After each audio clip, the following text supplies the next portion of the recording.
Hello everyone. In previous lecture, I discussed about the degeneracy in linear programming and its example. And in today's lecture, I will be discussing with you about the two-phase method, the another method to solve LPP. So let us start.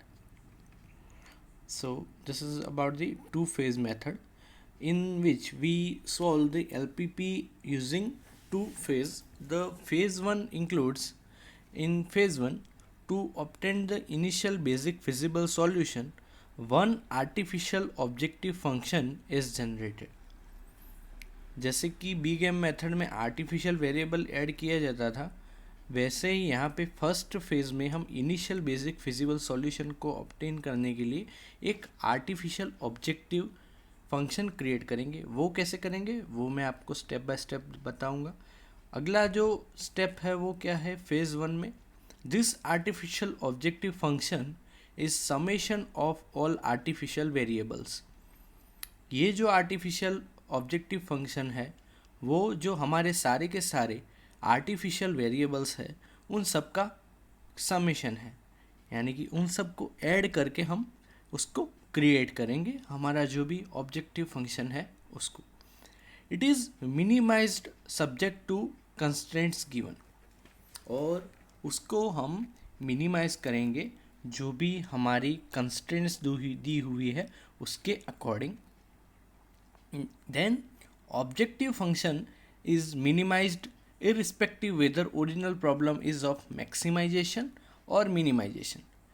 फिर जो ये हमने artificial objective function create किया W, उसको हमको minimise करना है. ठीक है, ये चीज़ आप याद रखना.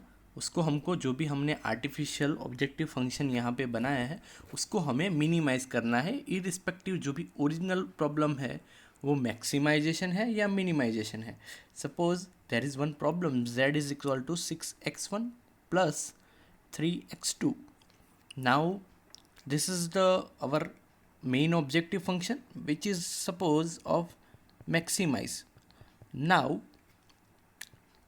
as we use two phase method, what we will do, we will convert this problem into minimization. So it becomes minimization problem and we will make it as a W.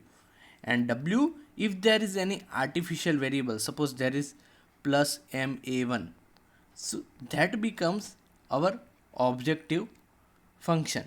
ये हमारा नया ऑब्जेक्टिव फंक्शन हो गया irrespective of the जो भी यहाँ पे minimisation का प्रॉब्लम है या फिर मैक्सिमाइजेशन का. यहाँ पे मैक्सिमाइजेशन है या फिर मिनिमाइजेशन है, तो दोनों ही दोनों मिनिमाइजेशन की प्रॉब्लम बन जाएंगे. Once this new objective function is solved, last feasible solution obtained in phase is initial basic feasible solution of phase 2.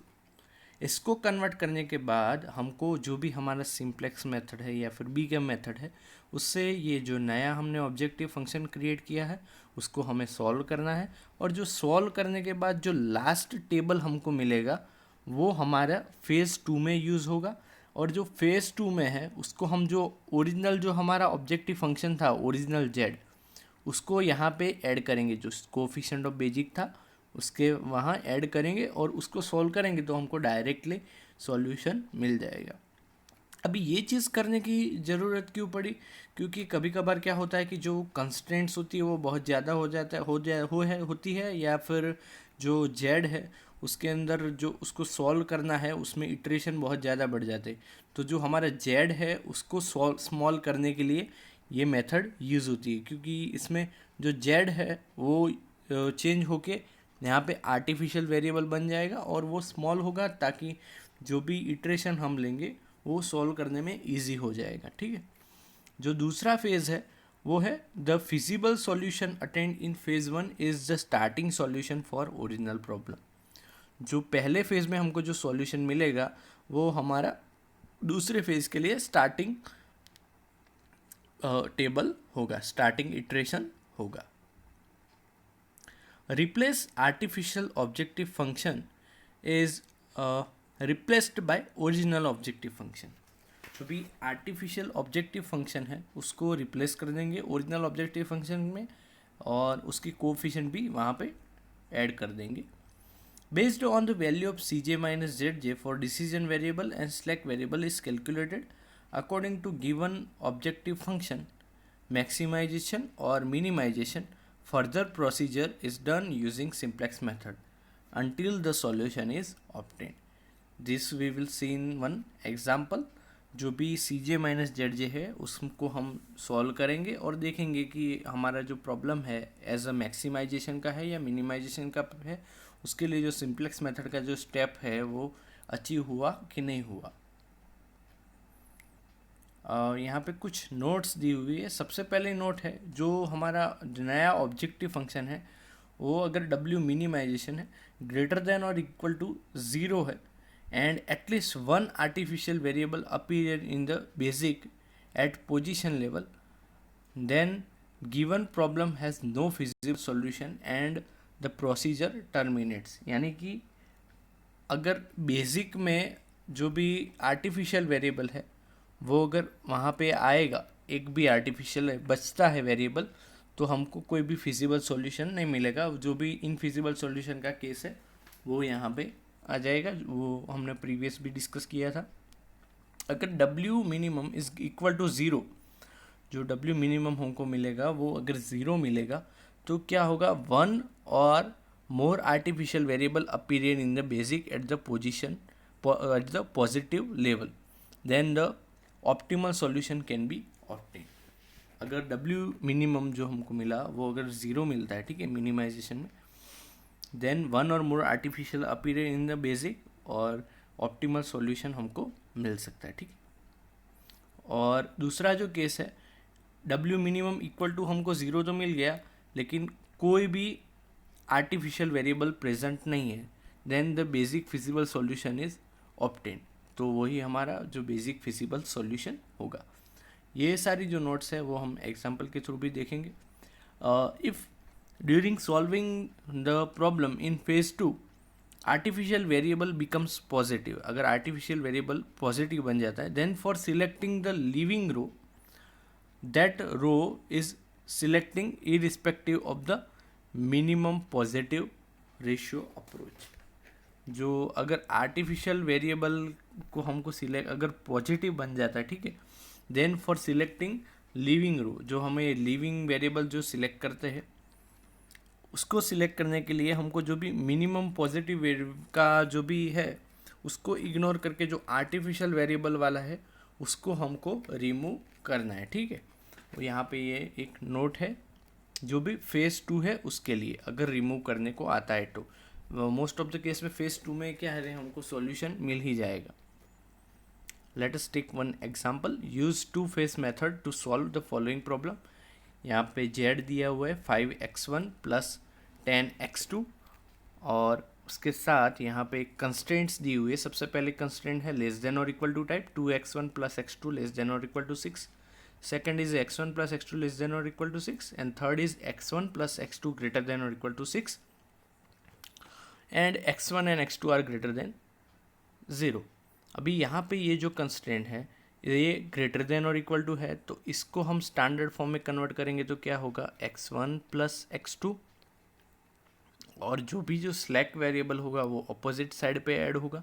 और यहाँ पे हमको आर्टिफिशियल वेरिएबल ऐड करना पड़ेगा a3 equal to 4 plus s3 और इसको यहाँ हम लिखेंगे तो ऐसे लिख सकते हैं x1 plus x2 minus s3 plus a3 equal to 4. और इन दोनों को तो मालूम ही है, इसमें सिर्फ स्लैक वेरिएबल ही ऐड करना है, मतलब 2x1 plus x2 plus s1 is equal to 6. Then इसके लिए x1 plus x2 plus s2 equal to 6 and our z becomes 5x1 plus 10x2 plus 0s1 0s2 0s3 और जो a3 है यहाँ पे मैक्सिमाइजेशन का प्रॉब्लम है, मतलब माइनस ma3. ऐसे हम सॉल्व करते थे, लेकिन अभी टू फेज मेथड में क्या करना है, इस z को हमको W के फॉर्म में कन्वर्ट करना है, सिर्फ और सिर्फ आर्टिफिशियल वेरिएबल ही वहाँ पे प्रेजेंट रहेगा, मतलब W is equal to A3। चलो ये देखते हैं कि कैसे किया जाता है। सबसे पहले introduce slack variable, surplus and artificial variable and converting in minimization problem, और इसको हमको मिनिमाइजेशन प्रॉब्लम में कन्वर्ट करना है। सो यहाँ पे आप देख सकते हो कि ये जो कंस्ट्रेंट्स है, ये तो सब हमने जो कंस्ट्रेंट्स को तो हमने कर ही दिया, लेकिन यहाँ पे क्या होगा, सिर्फ और सिर्फ एक आर्टिफिशियल वेरिएबल ऐड किया, A1। सपोज मैंने A3 लिखा था, यहाँ पे A1 लिखा है, तो यहाँ पे जो भी प्रॉब्लम होगा, यहाँ पे मैक्सिमाइजेशन का प्रॉब्लम है तो वो कन्वर्ट होके बन जाएगा मिनिमाइजेशन का प्रॉब्लम, और अगर वहाँ पे मिनिमाइजेशन का ऑलरेडी था तो वो भी मिनिमाइजेशन का ही रहेगा, और W इज इक्वल टू सिर्फ A1 आ जाएगा। बाकी की सारी जो चीज़ें हैं वो सेम टू सेम रहेगी, जो मैंने यहाँ पे लिखी थी वैसी की वैसी। और अभी इसको फेज़ 1 में हमको जैसे सिंप्लेक्स मेथड में सॉल्व करते थे, यहाँ पे वैसे ही सॉल्व करना है। और जो भी अगर अज्यूम करेंगे, अगर नॉन बेसिक वेरिएबल के तौर पे x1, x2 और s3 को, तो इक्वल टू 0 लेंगे तो we will get s1, s2 and a1। उसकी यहाँ पे ये जो वैल्यू है, सपोज़ यहाँ पे 0 लेंगे, x1, x2, और ये 0 ले, ये 0 ले, और ये s3 भी 0 ले, तो जो नॉन बेसिक है उनकी वैल्यूज़ हमको ये मिलेगी। मतलब s1 इज इक्वल टू 6 मिलेगा, s2 इज इक्वल टू 6 मिलेगा, और a1 इज इक्वल टू 4 मिलेगा। ठीक है, अगर नॉन बेसिक के वैल्यूज़ हम 0 ले। ठीक, तो सबसे पहले हम इटरेशन 1 यानी कि टेबल 1 फॉर्म करेंगे। जो टेबल है वो हमारा स्टैंडर्ड फॉर्म में यही होगा जो यहाँ तक था। सबसे पहले टॉप में हम लिखेंगे CJ coefficients of objective function. अभी हमारा ये नया ऑब्जेक्टिव फंक्शन बन गया है मिनिमाइज W, तो यहाँ पे सिर्फ और सिर्फ A1 है, यहाँ पे 1 आएगा, और बाकी सब क्या होगा, यहाँ पे 0 आ जाएगा। सो इन दिस वे जो A1 का कोफिशिएंट है वो 1 है। जो एंटरिंग बेसिक होगा वो क्या होगा, सबसे पहली कंस्ट्रेंट के लिए S1, और उसका कोफिशिएंट यहाँ पे S1 का कोफिशिएंट यहाँ पे क्या है, S1 का कोफिशिएंट यहाँ पे है 0, S2 का 0 और A1 का 1, तो यहाँ पे आएगा S2 0 और A1 1। नेक्स्ट जो अगला स्टेप है, ये जो कंस्ट्रेंट्स है 1 बाय 1 उनको हम इस टेबल में फिल कर देंगे। जो भी x1 का कोफिशिएंट है वो यहाँ पे लिखेंगे, x1 का कोफिशिएंट 2, 1, फिर s1 का कोफिशिएंट 1, बाकी सारे 0, राइट हैंड साइड है 6, और वैसे ही हम सारी की सारी वैल्यूज़ यहाँ पे पुट कर देंगे। जो दूसरी कंस्ट्रेंट्स है उसके लिए सिर्फ और सिर्फ s2 के लिए यहाँ पे 1 आएगा, और जो राइट हैंड साइड है वही लिखेंगे। फिर थर्ड कंस्टेंट्स के लिए सारी की सारी वैल्यूज़ लिख देंगे, और यहाँ पे S3 का कोफिशिएंट -1 है। सो यह यहाँ पे मिस्टेक मत करना, जल्दी में यहाँ पे माइनस की जगह प्लस मत लिख देना। यहाँ पे देखना वैल्यूज़, A1 का कोफिशिएंट यहाँ पे 1 आएगा, राइट हैंड साइड 4। फिर हम ZJ फाइंड करेंगे। जो ZJ है वो है, यहाँ पे हमको मिलेगा कि 0 के साथ इन दोनों का मल्टीप्लिकेशन है 0 × 2 प्लस इन दोनों का मल्टीप्लिकेशन प्लस इन दोनों का मल्टीप्लिकेशन। सो यहाँ पे आंसर आएगा 1। फिर अगली कॉलम के लिए ZJ फाइंड करेंगे। सो 0 0, यहाँ पे इन दो, ये तो सब 0 हो जाएंगे, यानी कि 1 × 1 यहाँ पे 1 आएगा। यहाँ पे आगे आएगा 1 × 0 यानी कि 0 आएगा। फिर 1 क्रॉस, यहाँ पे भी देखो ये 1 है और यहाँ पे ये 0 है, तो 1 × 0 इस कॉलम के लिए भी 0 हो जाएगा होगा। यहाँ पे -1 आएगा और यहाँ पे 1, और जो ZJ है वो BI के लिए फाइंड नहीं होता। ठीक है, और उसके बाद CJ - ZJ इन दोनों का डिफरेंस लेंगे। तो यहाँ पे आप देखोगे कि जो हमारा प्रॉब्लम है वो कन्वर्ट होके मिनिमाइजेशन का हो गया है। तो हमको जो वैल्यू लानी है या तो 0 लानी है या तो फिर पॉजिटिव वैल्यू। ठीक है, जो भी CJ - ZJ है या तो 0 या तो पॉजिटिव लाना है। तो सबसे पहले -1 मिला, -1, 0 0 1 और 0। सो इसमें से जो कि अभी इन दोनों में टाई है तो हम कोई भी एक सिलेक्ट कर सकते हैं, जो भी मिनिमम वैल्यू है, मिनिमाइजेशन प्रॉब्लम है, तो वहाँ पे हम कोई भी एक वैल्यू यहाँ पे ले सकते हैं। सपोज x2 लिया, ठीक है, टाई है तो कोई भी एक वैल्यू ले सकते हैं, वैसा कुछ मैटर नहीं करता, नंबर ऑफ टेबल बढ़ जाएंगे, ठीक है। उसके बाद थीटा फाइंड करेंगे, ये हमारी की कॉलम बन गई। तो ये की कॉलम में के जो राइट हैंड साइड है उसको ये की कॉलम एलिमेंट से यहाँ पे डिवाइड करेंगे, तो 6 डिवाइडेड बाय 1, फिर 6 divided by 2, 6 divided by 2, so it will let us right the values. सबसे पहले 6 डिवाइडेड बाय 1 है, यानी कि यहाँ पे आएगा 6। उसके बाद 6 डिवाइडेड बाय 2 यानी कि 3, और 4 डिवाइडेड बाय 1 यानी कि यहाँ पे 4 आएगा। और यहाँ पे जो थीटा है वो तो हमको मालूम है कि मिनिमम पॉजिटिव वैल्यू लेनी है, यानी कि जो 3 है वो हमारी की रो बन जाएगी। और जो भी की एलिमेंट है, की नंबर हमारा ये होगा 2, हमको मिलेगा की नंबर, उसको हम यूज़ करेंगे। और जो टेबल 1 है यहाँ पे, ये सेम टेबल जो 1 हमने डिराइव किया वो यहाँ पे लिखा हुआ है, ये की नंबर, ये की कॉलम, सॉरी की रो, ये की कॉलम। और यहाँ पे ये जो है x2 becomes the entering variable and s2 becomes the leaving variable। ये यहाँ पे एंटर होगा, यानी कि s2 0 निकल जाएगा और उसकी जगह x2 और उसका कोफिशिएंट यहाँ पे एंटर होगा। तो यहाँ पे हम लिखेंगे x2 0। So let us write down the table number 2। और उसके लिए जो कोफिशिएंट ऑफ बेसिक है CJ, वो तो सेम ही रहेगा, सारी की सारी वैल्यूज़। जो चेंज होगा वो सिर्फ और सिर्फ यहाँ पे आएगा, जो यहाँ पे x2 0 आएगा और ये s2 यहाँ पे लिविंग वेरिएबल होगा। उसके बाद जो हमारा यहाँ पे टेबल है उसमें हमको न्यू वैल्यूज़ फाइंड करनी है। यहाँ पे ये जो है इस रो के लिए हम फ्रैक्शन रेशियो फाइंड करेंगे। सबसे पहले फ्रैक्शन रेशियो फाइंड करना है, तो जो भी यहाँ पे ये आप की कॉलम देख रहे हो, तो की कॉलम का जो एलिमेंट है यानी कि 1, वो यहाँ पे लिखेंगे करस्पॉन्डिंग की कॉलम एलिमेंट। और जो भी की नंबर है उन दोनों का रेशियो यानी कि 1/2 मिला।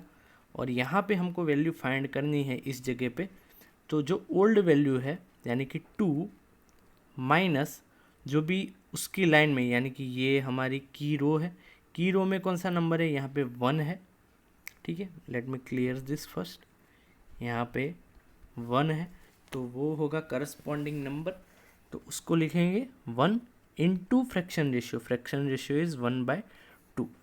और इसको सॉल्व करेंगे तो ये वैल्यू हमको यहाँ पे मिलेगी, ठीक है। सो हमको यहाँ पे मिल गई 3/2, 2 माइनस 1/2 यानी कि 3/2। और उसके बाद जो अगली वैल्यू है वो हम फाइंड करेंगे। अगली वैल्यू सेम वे वैसे ही फाइंड करेंगे। चलिए लास्ट के लिए भी फाइंड करते हैं। सपोज़ ये 6 है, तो 6 हमारा ओल्ड नंबर है, उसके करस्पॉन्डिंग यानी कि ये हमारी रो है, उसके करस्पॉन्डिंग उसकी लाइन में नंबर कौन सा है, ये 6 है, इनटू फ्रैक्शन रेशियो कितना था 1/2, तो यहाँ पे 3 मिला, सो 3 6 माइनस 3 यानी कि 3 आया, ठीक है। सो यहाँ तक BI तक हमको फाइंड करना है सेम वे। और दूसरी जो रो है यहाँ पे ये हमारा की नंबर है, तो की नंबर को हम की रो से डिवाइड कर देंगे, की रो डिवाइडेड बाय की नंबर, जो भी 1 डिवाइडेड बाय 2 यानी कि 1/2, यहाँ पे 1 आएगा, 2 divided by 2, so in this way we will find the our second row. जो भी की रो है उसको की नंबर से डिवाइड करेंगे तो हमको हमारी सेकंड रो मिल जाएगी। थर्ड रो फाइंड करने के लिए हमको यहाँ पे फिर से FR फ्रैक्शन रेशियो फाइंड करना होगा इसके लिए। सो फ्रैक्शन रेशियो फाइंड करने के लिए हमको जो कॉलम है उसमें देखना होगा जो करस्पॉन्डिंग नंबर है, तीसरी रो के लिए हमको फाइंड करना है, तो यहाँ पे करस्पॉन्डिंग नंबर कितना है 1, और जो की नंबर कितना है यहाँ पे 2, सो 1/2, यहाँ पे भी 1/2 मिला फ्रैक्शन रेशियो। यहाँ पे ओल्ड नंबर कितना है 1 माइनस करस्पॉन्डिंग नंबर कितना है इसकी लाइन में यहाँ पे है 1 into fraction ratio 1/2. So in this way we will find the other values as well. Similarly we will find zj जो है वो similarly इन दोनों का मल्टीप्लिकेशन प्लस इन दोनों का मल्टीप्लिकेशन प्लस इन दोनों का मल्टीप्लिकेशन. सो यहाँ तो सब जीरो से मल्टीप्लिकेशन है तो ये तो आएगा ही नहीं, सिर्फ 1 क्रॉस 1/2 आएगा ये वाली वैल्यू. सो यहाँ पे 1/2 आंसर होगा. सिमिलरली यहाँ पे 1 और 0 का मल्टीप्लिकेशन 0 1 और 0, फिर 1 और -1/2 यानी कि -1/2 -1 और 1. उसके बाद इन दोनों का डिफरेंस लेंगे Cj माइनस Zj. सो यहाँ पे फिर से यहाँ पे -1/2 मिला, फिर 0 मिला और यहाँ पे +1/2 मिला, 1 और 0. अभी यहाँ पे सिर्फ एक ही वैल्यू ये रही बाकी. तो इसको हमको सॉल्व करना पड़ेगा. ये हमारी की कॉलम बन जाएगी और जो थीटा है वो हमको फाइंड करना है. ये जो राइट हैंड साइड वैल्यू है इसको डिवाइड करना है की कॉलम एलिमेंट से, यानी कि 3 डिवाइडेड बाय 3/2. तो जो आंसर होगा वो 2 मिलेगा. उसके बाद 6 और 2. इसमें से यहाँ पे आप देख सकते हो कि इन दोनों में टाई है. तो टाई है तो हम क्या करेंगे, पर्ट्यूब्रेशन रूल यूज़ करेंगे. और पर्ट्यूब्रेशन रूल यूज़ करने के बाद जो भी सपोज ये स्लैक वेरिएबल यहाँ पे एस, जहाँ पे सॉरी टाई है इन दोनों के बीच में, यहाँ पे ये वाली रो और ये वाली में. तो यहाँ पे ये जो है ठीक है, अगर यहाँ पे S1 है उसको इससे डिवाइड करेंगे, जो भी की कॉलम के जो बेसिक है वेरिएबल उससे 3/2, फिर 0 डिवाइडेड बाय दिस, यानी कि इन दोनों में से जो भी मिनिमम वैल्यू कौन सी है ये वाली मिली, तो वो जो लोअर वाली है वो हमारी बन जाएगी की रो. ठीक है, जो 1 डिवाइडेड बाय 3/2 यानी कि 2/3 मिला और यहाँ पे 0 डिवाइडेड बाय 1/2 यानी कि 0. तो इन दोनों में से जो मिनिमम वैल्यू कौन सी है 0, तो यही बनेगी हमारी की रो. तो जो पर्ट्यूब्रेशन रूल है वो यहाँ पे यूज़ होगा. फिर ये हमको मिल गया हमारा की नंबर और इसको हम यूज़ करके अगला टेबल फॉर्म करेंगे. जो Cj है वो तो सेम ही रहेगा और जो यहाँ पे एंटरिंग वेरिएबल होगा वो कौन सा होगा, x1 और 0 बनेगा यहाँ पे एंटरिंग वेरिएबल, और ये लीविंग वेरिएबल होगा a1 और 1, ये एंटरिंग वेरिएबल होगा और यहाँ पे आएगा x1 0. और सिमिलरली हम ये जो है सिंप्लेक्स मेथड का यूज़ करके फ्रैक्शन रेशियो फाइंड करेंगे और जो ये न्यू नंबर है वो फाइंड करेंगे और उसको ये पूरा टेबल हम सॉल्व करेंगे यूजिंग सिंप्लेक्स मेथड. और अगला हम Zj फाइंड करेंगे और इन दोनों का डिफरेंस लेंगे तो Cj माइनस Zj मिलेगा. Cj माइनस Zj है वो मिलेगा. तो यहाँ पे आप देख सकते हो सब 0 में से 0 है, तो यानी कि जो Cj माइनस Zj है वो 0 मिल गया. यानी कि ये जो मिनिमाइजेशन का प्रॉब्लम था हमारा उसमें ये है जो फाइनल वैल्यू हमको मिली Cj माइनस Zj आइदर 0 या फिर पॉजिटिव, लेकिन यहाँ पे तो सारी की सारी वैल्यूज़ क्या मिल गई हमको, 0 मिल गई. सो यहाँ पे here values of Cj minus Zj is 0, so this solution is optimal and this table becomes our first table for phase 2. यहाँ पे ये जो टेबल है वो हमारे फेज़ 2 के लिए पहला टेबल बनेगा. और उसकी वैल्यूज़ जो है वो हम कैसे पुट करेंगे, ये हमारा टेबल नंबर 3 है जो लास्ट हमको मिला. यहाँ पे ऑप्टिमल सॉल्यूशन मिल गया. ठीक है, और इसको हम यूज़ करके फेज़ 2 यूज़ करेंगे, फेज़ 2 क्रिएट करेंगे, carrying out the computation for getting optimal solution. ठीक है, और जो हमारा फाइनल टेबल होगा वो हमको मिलेगा सबसे पहले basic CB x1 x2 s1 s2 s3 and bi. ये तो सेम ही रहेगा. जो आर्टिफिशियल वेरिएबल है वो तो रिमूव हो गया था. ठीक है, तो उसको यहाँ पे नहीं लिखा है. फिर जो यहाँ पे आएगा Cj, तो हमारा जो ओरिजिनल ऑब्जेक्टिव फंक्शन था वो उसके कोएफिशिएंट्स आएंगे. जो हमारा ओरिजिनल ऑब्जेक्टिव फंक्शन था z is equal to 5x1 plus 10x2, उसके कोएफिशिएंट यहाँ पे लिखे हैं. ठीक है, तो x1 का कोफिशिएंट 5, x2 का कोफिशिएंट 10, ठीक है, और s1 s2 s3 में 0। और जो बेसिक है उसके अंदर s1 के लिए जो कोफिशिएंट है वो तो 0 ही है, लेकिन x2 के लिए जो कोफिशिएंट है वो यहाँ पे चेंज हुआ, तो यहाँ पे x2 का कोफिशिएंट भी चेंज होगा, 10 आया। फिर x1 का कोफिशिएंट यहाँ पे चेंज हुआ, 5 आया, तो यहाँ पे आएगा 5। इतना चेंज यहाँ पे होगा। बाकी की जो वैल्यूज़ है वो सेम टू सेम लिखनी है, उसमें कोई भी वेरिएशन नहीं होगा, ठीक है। और अभी इसको लिखने के बाद हमको ZJ लिखना है, और ZJ जो है वो हमको यहाँ पे कंप्यूट करना है। तो ZJ यानी कि इन दोनों का मल्टीप्लिकेशन प्लस इन दोनों का मल्टीप्लिकेशन प्लस इन दोनों का मल्टीप्लिकेशन। सो यहाँ पे 5 क्रॉस 1 यानी कि यहाँ पे 5 आएगा। फिर दूसरी कॉलम के लिए वैसे ही फाइंड करेंगे। दूसरी कॉलम के लिए अब यहाँ पे 0 और 5 है, यहाँ 10 इंटू 1 है, तो यहाँ पे 10 आएगा। तीसरी के लिए 0, और चौथी वैल्यू के लिए यहाँ पे आप देख सकते हो 10 इंटू 1 प्लस 5 इंटू -1 यानी कि 10 माइनस 5 यानी कि 5 आया, और लास्ट में 0। और इसके बाद हम फाइंड करेंगे CJ minus ZJ।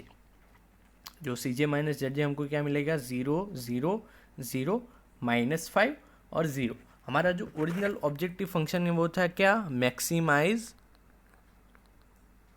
Z is equal to 5x1 plus 10x2। Maximization का प्रॉब्लम था, तो यहाँ पे जो फाइनल वैल्यूज़ आनी चाहिए, ठीक है, वो क्या होनी चाहिए, आइदर 0 और नेगेटिव वैल्यू, आइदर 0 और नेगेटिव। तो हमको यहाँ पे 0 और नेगेटिव मिल गई। सो हमको जो ये सॉल्यूशन मिला वो हमारा ऑप्टिमल सॉल्यूशन, और जो x2 की वैल्यू मिली वो यहाँ पे 2 और x1 की वैल्यू 2। तो इसके अंदर पुट करेंगे दोनों वैल्यू, और जो हमारा आंसर होगा वो हमको मिल जाएगा। That will be our final answer.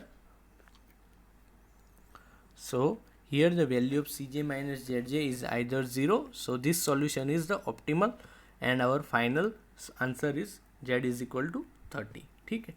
So this is about the two-phase method. So this is the end of today's lecture. Thank you very much for listening me carefully. Have a nice day.